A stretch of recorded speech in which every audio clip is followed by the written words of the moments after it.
who's wrong and who's wronger. In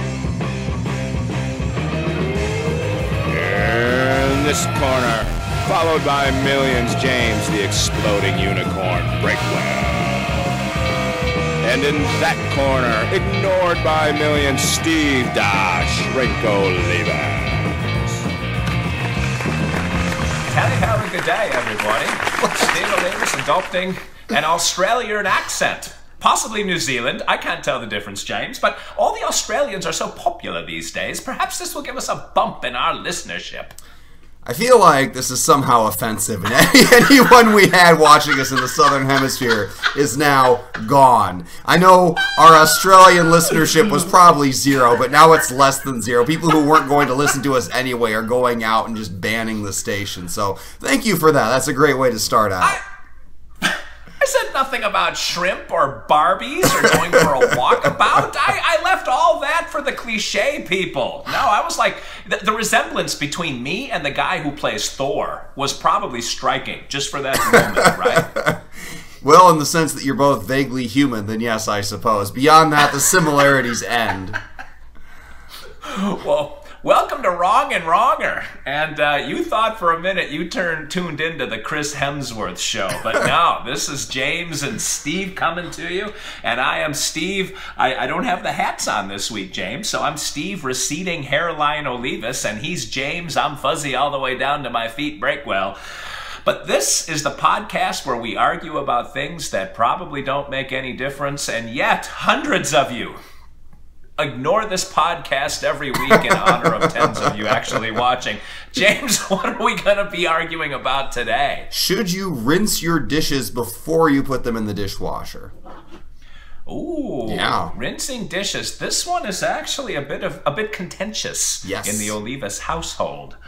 And we'll get to that in a minute. But speaking of contention, you have a bone to pick with me over one of the technicalities that we have in our podcast rules and regulations. Well, it's really the only rule we have. If you lose the debate, you have to do a penalty video, and you didn't do one. And now, granted, I can't get too mad on you, because a couple weeks ago I skipped one too, but I at least recognized I was skipping it ahead of time, and was like, let's do double or nothing. You just forgot, because you're old and your mind is going. So now I don't even know what to do, because I don't know how I can punish you any more than you've already been punished just by existing. But I guess it's double or nothing. That's what we're left with. All right, and this was no malice on my part. I just was tiptoeing through the tulips of my day, and then got on the horn with Breakwell, and he said, so what's up?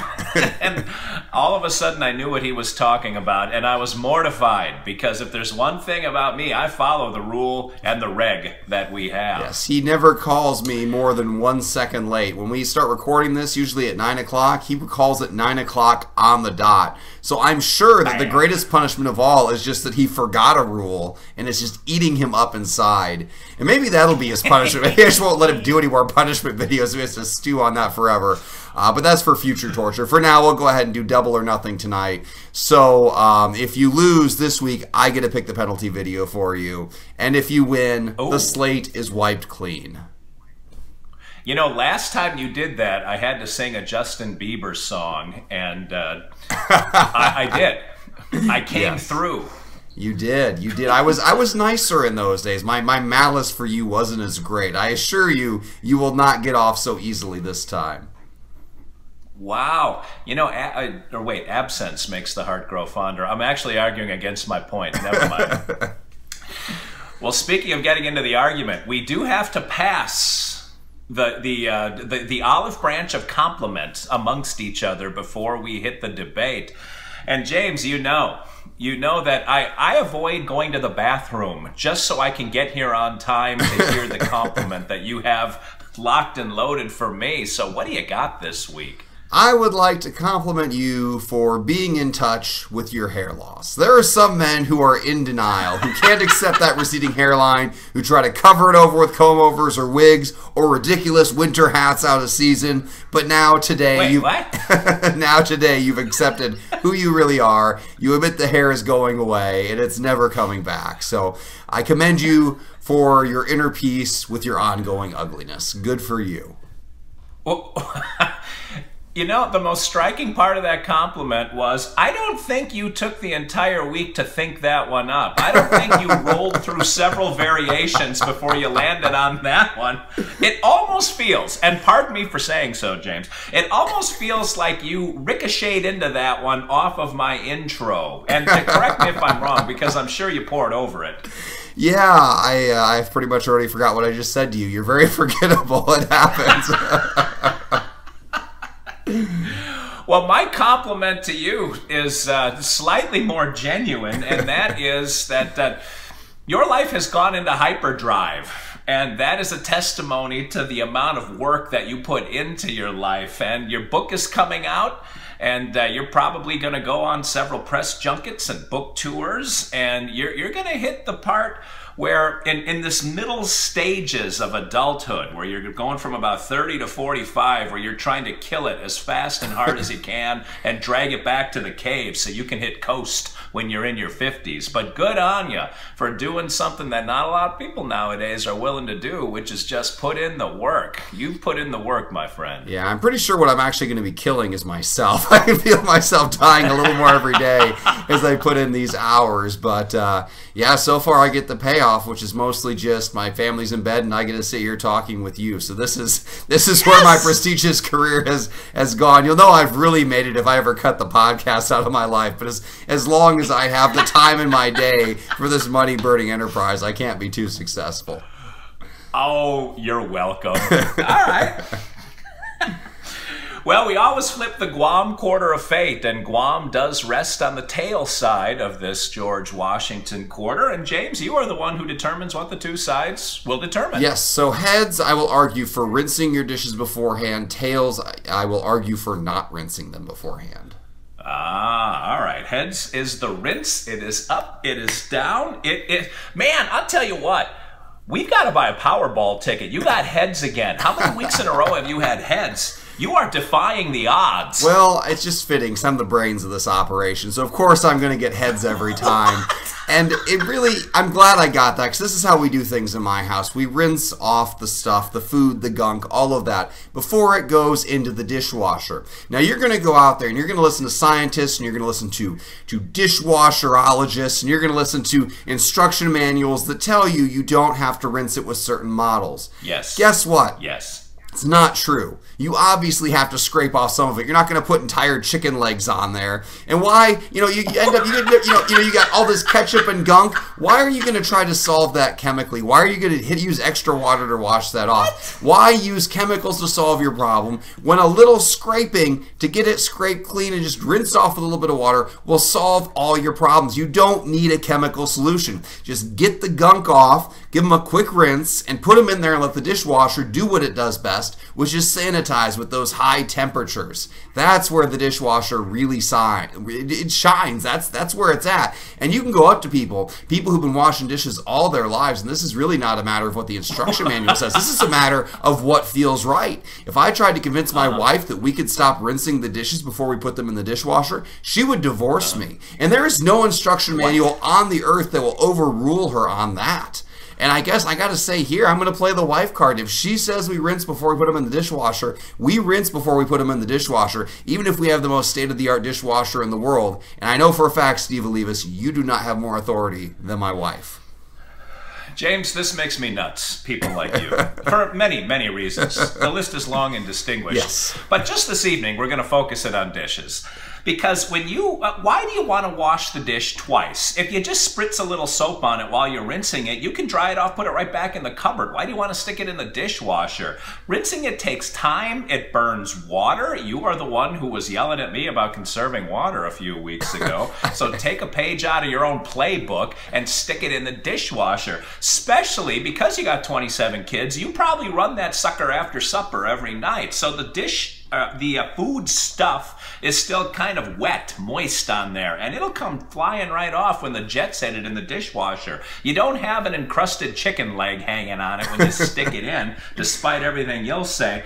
Plus, when you rinse it, if you got one of those spritzers on the sink, you get water all over the floor, all over yourself, on the drapes on the window that hangs over the sink. Like, it's just a mess that you're creating, even though technically you're supposed to be cleaning up a mess. So stick the dishes in the dishwasher. Dishwasher technology has advanced from back when they bought the dishwasher on your farm. And that was like a 1941 Maytag model, and it was spelled wrong because it came off like an old Russian nuclear submarine and into your kitchen. Nowadays, the dishwasher, it heats that water up to 10 billion degrees. And I know I'm getting scientific, but if you ever wore a pair of eyeglasses and wanted to just shove something into the dishwasher while it was running, you get blasted with this steam pipe full of stuff. You can't see for 4 days because your glasses say steamed up. So it's got enough oomph, enough horsepower to get that stuff off, clean it off. And why do you want to make your life more difficult, James? We just talked about how busy you are. Relax. Let the dishwasher work for you.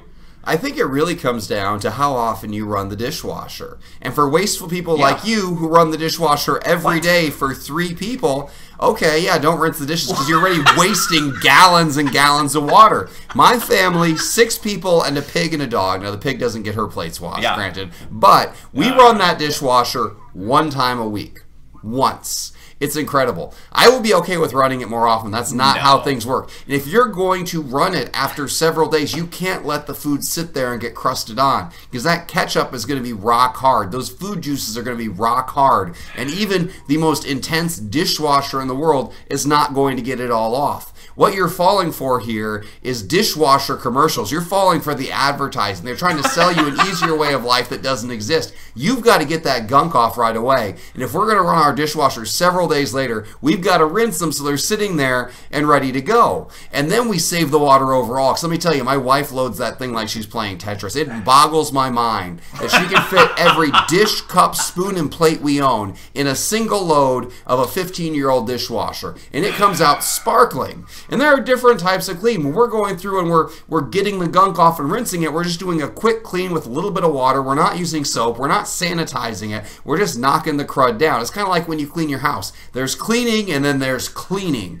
You know, this is just a light cleaning to get it ready. So it's going to be safe to sit in that dishwasher so we can do one super efficient run, save time, save money, save the environment and the world, Steve. Because you know what? We don't fall for big big appliances. They're big marketing campaigns. They're lobbyists in Washington, D.C. You know, they're slick commercials on TV. No. We run that thing once a week. We wash off our dishwashers first, and we let you fall for those fancy brochures that say you don't have to wash them because they are selling you a lie. Breakwell leading the charge on the class action lawsuit against Big Washer. Man, oh man. James, my mother, she was a scrub before you put it in the dishwasher person, and that's got to be a female thing. I can't imagine going through it, but you're going to get us in so much trouble. Every dude I know, he will either lick that plate off or just take it off the table and shove it into the dishwasher because we're men, James. It's what we do. But my mother, she had this thing she called a scrunge that hung out on the back of the sink. It's my father. Yeah. But that scrunge had every known bacteria that had ever been discovered since Jonas Salk started trying to kill them all off. But that would sit on the back of the sink, and if you touched it, you would get like rabies, you would get mesothelioma. I had a transvaginal mess once because of that. There was so much going on with that scrunge because all of the food she would be scrubbing off the plates, a little bit of it lived in the scrunge, and it was disgusting. I don't have room for more disgusting in my life, James. As you can tell, my disgusting needle is in the red most of the time. So, no, I can't do it. I can't do it. It is off the table, into the dishwasher, hit that sucker, and away we go. I'm going to blow your mind here. Just follow me through this. So after you use that unsanitary scrunge to knock off all the food, like a normal person, like a real man who cares about saving water, here's what you do with that scrunge. You stick it in the dishwasher, which according to you gets to 10 billion degrees, and the scrunge will be just as sanitary as everything else. That's all it takes. When you're done, you pop it in there. I just solved your entire childhood. I should be the psychologist here. I'm just knocking down problems. Man, I'm good. James, my skin is starting to itch just thinking about that thing. I can't imagine touching it again to put it in the dishwasher. No. I assume it was on some kind of stick. It actually turns more evil. All right, let me roll here so people can let me win. Yeah, jeez, you're out of control. All right, so if you want to vote for me and the environment and rinsing it off lightly before you stick it in the dishwasher, you need to vote for 45. If you want to vote for Steve and his unsanitary scrunge and whatever else is going on over there, vote for 57. And if you want to vote for the random that's not funny, go ahead and vote for 85. So we're throwing them all out there. Those are the numbers. If Steve loses this week, I get to pick his penalty because it's a double or nothing week. If he wins, the penalty is wiped clean, which is not fun for anybody. So remember, vote for me this week. If you could follow James' line of thought, then you have no business voting for me because I want all the intelligent people on my camp. So hit 57. James, I made an argument and James just usurped it. He just assumed it was his own. But, so, James 45, Steve 57. Vote once, vote often, and get other people on board with Wrong and Wronger and 10 Minutes to Save Your Marriage, the other podcast that's going gangbusters, Breakwell. We got a winner with that one, too. But until next week, this is Steve, Dr. Steve Olivas, talking for James, the exploding unicorn, Breakwell, and saying thanks for watching, thanks for listening, and remember, 2 wrongs, say it with me, people, can make a right.